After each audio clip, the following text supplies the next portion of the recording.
Chris Harkins of Delta Trust Investments keeps his eye on the markets and his finger on the pulse of investors. Well, what's trending in the world of finance, and what do you need to be focused on in the near term? We caught up earlier for a conversation on these topics and more. All right, Chris, first quarter ended last week. Always a good time to review what's been trending over a 3-month period. It also signifies the time frame for letting those clients know what's been happening with those statements that you guys will send out quarterly. Describe the first 3 months of the year for us from an investor's perspective. A very strong first quarter. We basically had pretty good earnings that came out in January, basically end of the year, fourth quarter results. Pretty much in line, a little messier than the previous 3 or 4 quarters.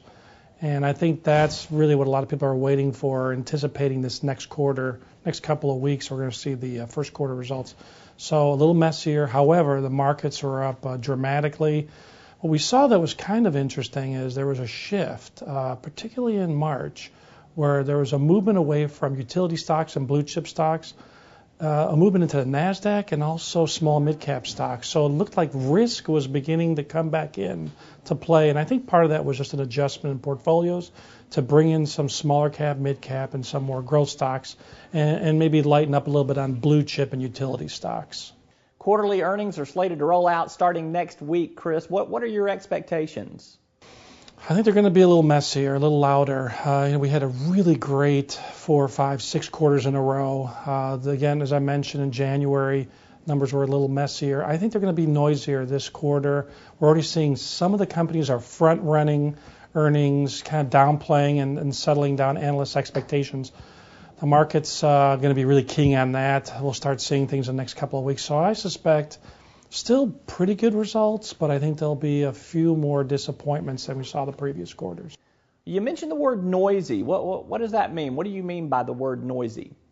Well, what's been going on essentially is that we're seeing a bottom line growth. I mean, clearly with unemployment as high as it is right now, productivity is off the charts. So a lot of the growth has come from squeezing margins and the efficiency of what they're earning. What we're not seeing are sales results.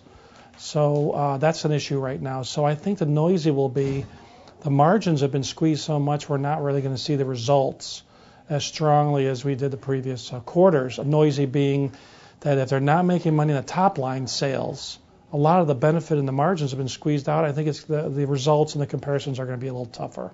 What's influencing the financial markets today, Chris? Is it one overarching theme, or is it kind of a combination of events such as the high price of oil or unrest in the Middle East, European debt, things like that? Yeah, all the above, really, Roby. That's the big deal right now. Is I think part of it is the good news is that I think our skin is thickening here. Clearly, if you look at all the news and all the information that's been thrown at us the last 4 or 5 months, stock market's rallied 20-30%.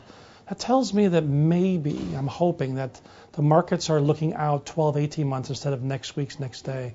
But clearly with Europe, we went from Greece, now we're moving to Spain and Italy and Portugal. Situation in the Middle East almost seems always, but clearly with Iran, what's the outcome there? Whether or not Israel makes a move, that's unfolding.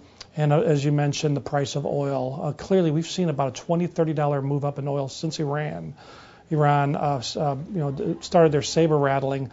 I think half of that is speculators. The other half is the fear of higher rates. If things tamper down there, then I think we could see oil prices decline a little bit, and then it'll take some pressure off the markets, off of inflation, off of the concern of the investors, and then maybe it can help get the market going again. Well, there are some changes in the works related to disclosure fees for those with 401ks. Tell me a little bit about this subject and how you guys are preparing for this. Yeah, absolutely. This is a big deal, and clearly what's happening right now is the Labor Department, one of their entities, is requiring those that are providing information, providing 401k retirement services to disclose fees. So what we're going to see here, and it was delayed, it was supposed to come out in May, and they pushed it out to August. What we're going to see now is a disclosure for employer and employee participants. They're going to see a greater disclosure of all the fees, the costs that go into their 401k plans.